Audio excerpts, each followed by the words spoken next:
Okay, today I'm going to show you how to install a MyGig Lockpick CHR550.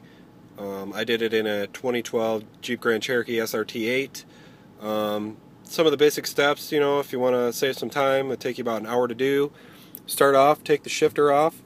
Basically, you're going to want to grab a plastic spudger tool, pop this down, just fit it in this crack right here, slide it down, take a pair of needle nose pliers, and there's a pin over on this right side here. Just pull it out and then pop the shifter off.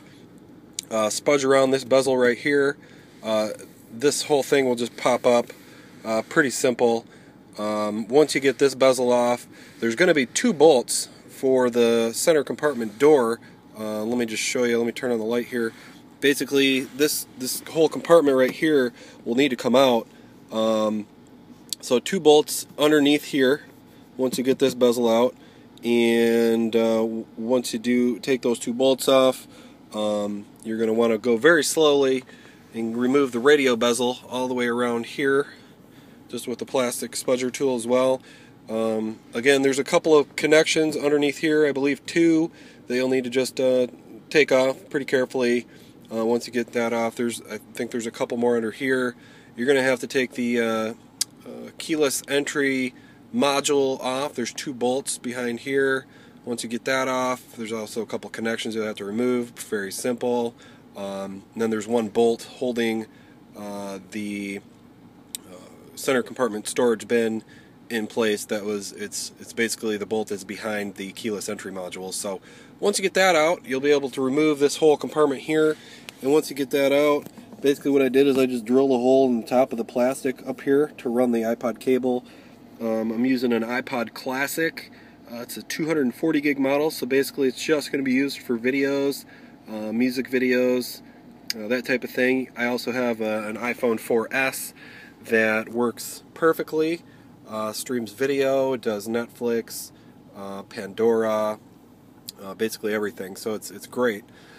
The hardest thing is there's four bolts to remove the radio once you get the radio bezel off. And what'll happen is just disconnect all the radio connections, plug the lockpick in. It's very simple. It's all plug and play harness. The trickiest part is getting the wires and the actual lockpick itself mounted in somewhere where it's going to be deep enough to where the radio can be put back in there. So routing the wires behind there is the most tricky part. I mounted the lockpick in front of this vent right here on the bottom. You can just slip it in there. Route the wires basically over here as well. There's a lot of empty space in there other than behind the radio itself, so you can put it in without too much trouble. So I guess and also you do not need to hook up the rear view cam wire. So basically you'll have a list of options. You can view the rear view camera at any point. I'm in park, I can even go to drive, and I guess I'm gonna have to view video again. See, I'm in drive right now, so there's no need. The camera's powered in all gears, so it's unnecessary to run a wire to the back cam. So and the controls are pretty good. I haven't had any bugs yet that I can think of. I've only had it in for a couple of days. But basically, I got this so I could